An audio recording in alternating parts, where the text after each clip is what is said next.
Check this out. I came across this clip of Jeffrey Rath posted 13 years ago. I won't give away too much of the interview, but obviously the topic is not Alberta independence. Back then, I'll play the entire clip. It's about 6 minutes or so. I'll react a little bit, but for the most part, I'll just kind of be chilling. For more on the question of accountability, we are joined by Jeffrey Rath. He is a treaty and Aboriginal rights lawyer who practices in Calgary. Today, he joins us from downtown Toronto. So, Jeffrey, I understand you were listening in when we heard from Prime Minister Harper just a few minutes ago. And during that time, he was asked questions about the Friday meeting, and he said... I think he still has that same kind of smile that... Independent. I mean, the premise of your question, again, with respect, is quite silly. I'll take it. That's okay. I'll leave it on that note. Then back here. Treaty and Aboriginal rights lawyer who practices in Calgary. Today, he joins us from downtown Toronto. So, Jeffrey, I understand you were listening in when we heard from Prime Minister Harper just a few minutes ago. And during that time, he was asked questions about the Friday meeting, and he said, you know, that he hopes that they will continue to identify the problems and the solutions for long-term prosperity for all communities. But he also said that the Aboriginal communities, the challenges are great, but the potential is great too. What do you make of his comments? Well, it's the typical approach to this government. No concrete promises to do anything, and let's talk about process, etc.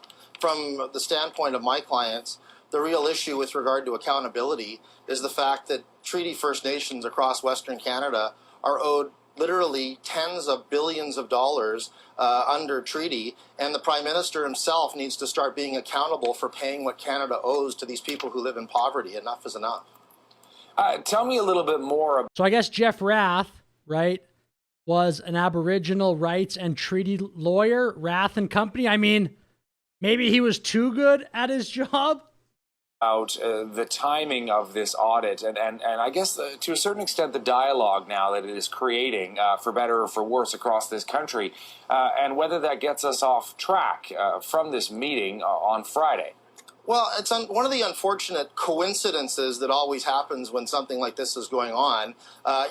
Instead of focusing on the real issues, which is First Nations poverty nationally and the fact that the government owes literally tens of billions of dollars to communities across the country, we have a leaked audit, and the entire national dialogue is being diverted by the Prime Minister's office, wanting to, or quite happily having people talk about an audit in the middle of Northern Ontario where it's very difficult to get accountants and bookkeepers. I mean, the whole thing is just a distraction as far as I'm concerned from the real issues.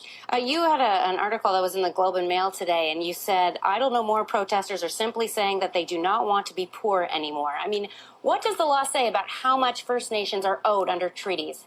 Well, as an example, in the article in the Globe and Mail, one of the great places to start is with regard to the economic benefits provisions under all of the numbered treaties.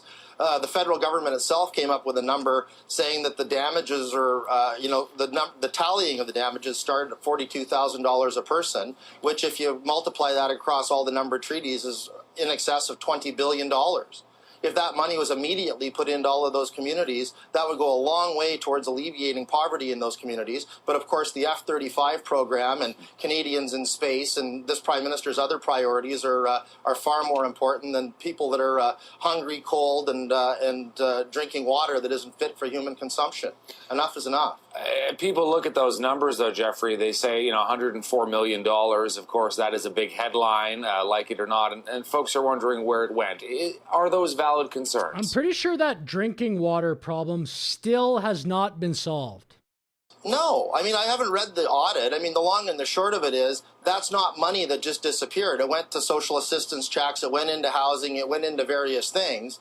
The fact that the audit or the bookkeeping wasn't perfect, just is what it is. I mean, as far as my clients are concerned, give them what they're owed. Some of my clients are owed, $500 million. Peguis First Nation in Manitoba being an example with regard to the destruction of virtually their entire reserve by Canada having flooded them out. And give us $400 million tomorrow, and we promise, as a condition of getting the check, to hire all the... Again, maybe Jeff Rath was a little too good at his job because the situation, the position has definitely changed a lot since then with the First Nations and the reserves. I mean, there's no question. Accountants you want. I mean, this is getting to be a little bit ridiculous, and this entire question of First Nations accounting and accountability is just a distraction from the fact that the poorest people in this country who live in the midst of the great wealth of our nation have to live in poverty when they're owed billions by the government of Canada. It's a national embarrassment. Okay, so you represent First Nations chiefs, so what do you think will come of Friday's meeting between Prime Minister Harper and the chiefs? Well, I mean, obviously none of us were particularly impressed with the quote leak unquote of the Awapiskat audit. Hopefully the Prime Minister is coming to that meeting in good faith, and hopefully the Prime Minister is coming to listen with regard to how it is that the Government of Canada needs to get out their checkbook and immediately start writing $100 million checks across the nation to all of the First Nations that are owed money, as opposed to delaying settlement of all the outstanding claims through the specific claims process, which has just turned into a joke. Now, I got to ask you this, a delicate question, but I appreciate your honesty here. I mean, do you think, in light of what's happened with Theresa Spence and these demands for more transparency in terms of the financial state of her reserve, I mean, is there any way that has set the movement back, whether unintentionally or otherwise, now that this sort of larger dialogue is going on? Do you worry about that at all? No, absolutely not. There isn't a First Nations chief and council that I act for that isn't prepared to be more accountable. They're saying, give us the money, we'll hire the accountants. $100 million hires a lot of accountants. I mean, this is just ridiculous. And, then the entire national debate and dialogue is being sidetracked, over basically, some minor bookkeeping issues in a community in the middle of nowhere where it's difficult to hire professionals to work for them on accounting and bookkeeping, to me is a bit rich when literally billions of dollars are owed to these communities, and they're the poorest communities in the country. It's just a crime that this is going on. And real quick, are you worried at all that this is Again, I'll make the point. He might have been too good at his job. Turn into a photo op on Friday?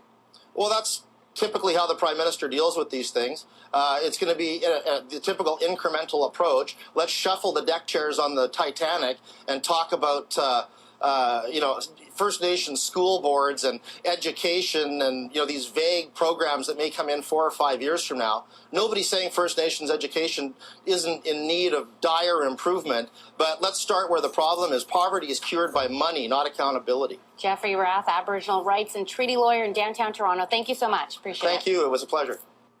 So interesting stuff there. I hope we see a new Jeff Rath interview on maybe CBC, Global News, City News, whatever, CTV. I hope we see a new one coming up because that one with Vashi was so fun to watch. So I understand that there are Canadians that are upset, especially in Ontario, that when Alberta leaves, that Ontarians for the first time in their lives are going to have to pay their own bills and pay the bills of the Maritimes that we've been paying for years. I understand that's upsetting to people, but they need to understand that Albertans are done, we're leaving, and there's no more conversation to be had. I know that's upsetting to people. Genuine. With that said, thanks very much for watching. Please like, please subscribe. Shout out to Jeffrey Rath.